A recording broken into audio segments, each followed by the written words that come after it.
Assalamualaikum warahmatullahi wabarakatuh. Perkenalkan, saya Reza Sipria Meliza, calon guru penggerak Angkatan 11 dari Kota Padang dengan fasilitator Bapak Surajio SPD dan Ibu pengajar praktek Ibu Marneti Yuniesi SPD MPD. Hari ini saya akan mempresentasikan modul 1.2 mulai dari diri, yang mana di sini berisikan nanti trapesium usia, refleksi, nilai, dan peran guru penggerak. Selamat menyaksikan.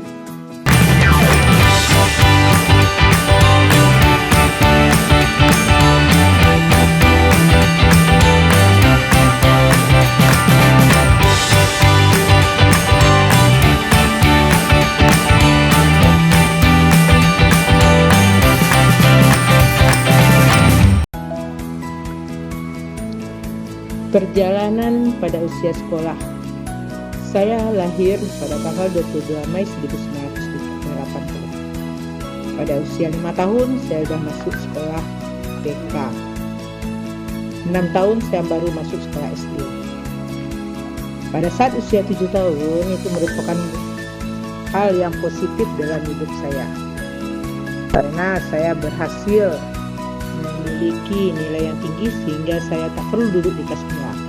Dari kelas 1 SD saya langsung ke kelas 3 SD. Pada usia 12 tahun itu saya duduk di SMP. Saya mengalami peristiwa negatif yang membuat saya malu dengan kelakuan saya waktu itu. Sebelum usia 17 tahun saya sudah tamat SMA. Namun waktu tamat SMA saya merasa menjadi orang paling bodoh. Kenapa?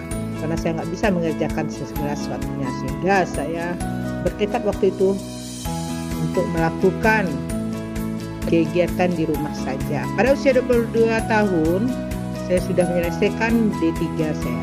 25 tahun saya sudah menyelesaikan S1. Alhamdulillah dari usia 25 tahun sampai sekarang saya bekerja, dan akan insya Allah jika umur panjang maka saya pensiun pada usia 60 tahun. Selisih usia. Jadi pengalaman positif sudah 37 tahun dan pengalaman negatif sudah 32 tahun. Apa peristiwa positif dan negatif yang saya tuliskan di sana?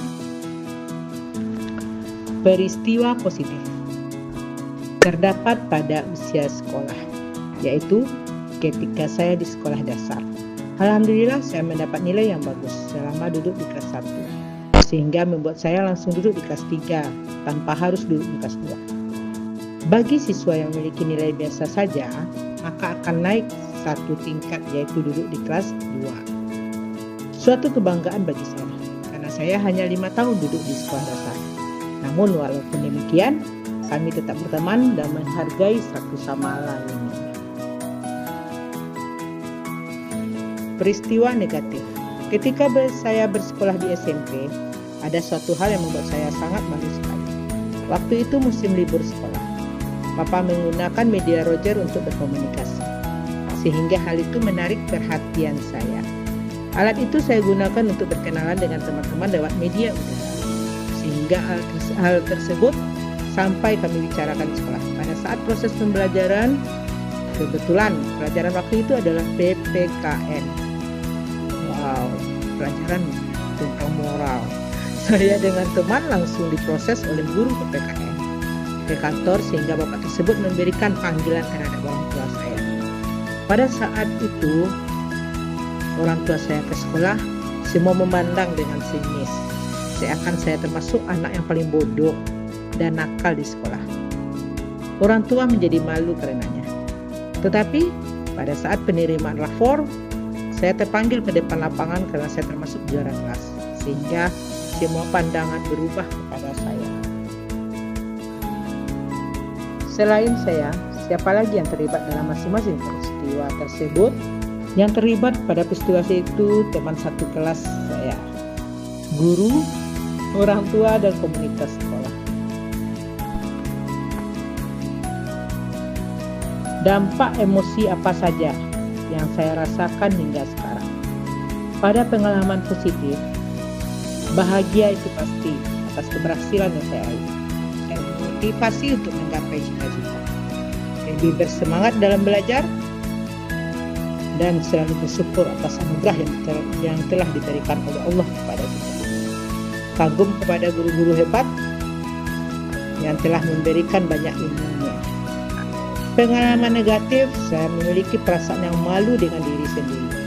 Dan juga saya malu kepada orang tua. Karena perbuatan saya, orang tua saya menanggung malu waktu itu. Karena disuruh ke sekolah. 2, saya takut dan tertekan karena telah bermain-main saat belajar dengan guru PPKN. Karena itu berhubungan dengan moral kita sebagai siswa. Sedih. Saya berjanji tidak melakukannya lagi sehingga sampai tamat sekolah saya nggak pernah bermain dengan media Roger lagi.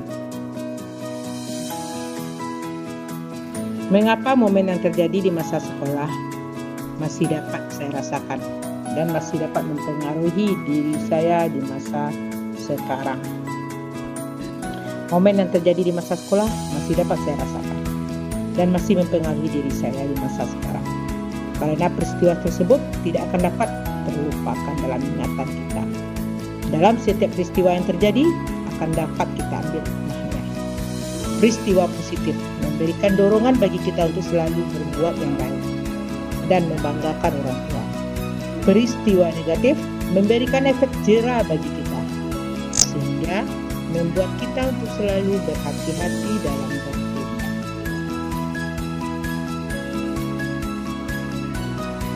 Pelajaran hidup apa yang saya peroleh dari kegiatan trapesium usia dan roda emosi terkait peran saya sebagai guru terhadap peserta didik saya? Pelajaran hidup yang saya peroleh dari kegiatan trapesium usia dan roda emosi terkait dengan tugas saya sebagai pendidik memberikan hal yang positif bagi saya. Karena menjadi seorang pendidik bukan sesuatu hal yang mudah. Karena yang kita hadapi ini adalah anak sebagai audiens. Kita harus dapat menyesuaikan diri terhadap anak dan dapat memberikan layanan yang membuat anak merasa nyaman dan dapat mengembangkan potensi yang ada dalam diri anak itu sendiri. Hal ini tidak mudah kita lakukan. Apalagi apabila hati anak sudah kita dapatkan, hal yang paling sangat menyenangkan bagi kita dalam melakukan pendekatan terhadap anak. Karena anak akan percaya kepada kita. Bagaimana saya menuliskan nilai-nilai yang saya yakini sebagai seorang guru dalam 1 atau 2 kalimat menggunakan kata-kata guru, murid, belajar, makna, dan peran. Guru adalah pejuang tanpa tanda jasa. Oleh sebab itu, kita harus dapat berbuat ikhlas dalam menuntun murid kita, agar dapat menggali potensi yang ada dalam diri murid kita. Guru memiliki peran penting dalam mendidik anak dalam proses pembelajaran, sehingga murid dapat memaknai arti penting seorang guru dalam proses perubahan dalam diri mereka. Murid adalah subjek yang kita beri tuntunan dan layani agar mereka merasa nyaman dalam proses pembelajaran. Belajar adalah perubahan tingkah laku menjadi lebih baik. Nilai dan peran guru penggerak. Apa nilai-nilai dalam diri saya yang membantu saya menggerakkan murid, rekan guru, dan komunitas sekolah saya? Saya adalah orang yang terus ingin belajar, komunikatif, interaktif, dan transparan. Saya juga pribadi yang senang mencoba hal baru dalam pembelajaran. Saya selalu berusaha menjadi guru yang dapat menjadi panutan bagi muridnya. Guru yang mampu memberikan rasa nyaman bagi muridnya. Saya termasuk guru yang selalu memperhatikan penampilan di depan muridnya. Penampilan yang rapi, menarik, dan sopan adalah menjadi contoh bagi muridnya dan rekan sejawat lainnya. Hal yang dapat mereka contoh adalah metode dan pengalaman saya selama mengajar yang dapat meningkatkan hasil belajar. Saya juga aktif sebagai peserta MGMP mata pelajaran IPA. Apa peran yang selama ini saya mainkan dalam menggerakkan murid, rekan guru, dan komunitas sekolah saya? Peran yang saya lakukan untuk menggerakkan murid adalah dengan membiasakan murid untuk berbudi pekerti, memfasilitasi peserta didik untuk dapat menghafal ayat-ayat Al-Quran melalui lomba tahfiz yang saya adakan melalui kegiatan sekolah. Dalam hal ini, saya pribadi yang menanggung akomodasi dari acara tersebut. Saya percaya dengan meningkatkan hafalan mereka akan menambah kecerdasan mereka dalam belajar. Ini juga dapat menjadi motivasi bagi rekan guru untuk terus dapat menggerakkan anak dalam menghafal ayat-ayat Al-Quran. Sekian video pembelajaran saya hari ini. Semoga bermanfaat bagi kita semua. Terima kasih. Sampai jumpa. Assalamualaikum warahmatullahi wabarakatuh.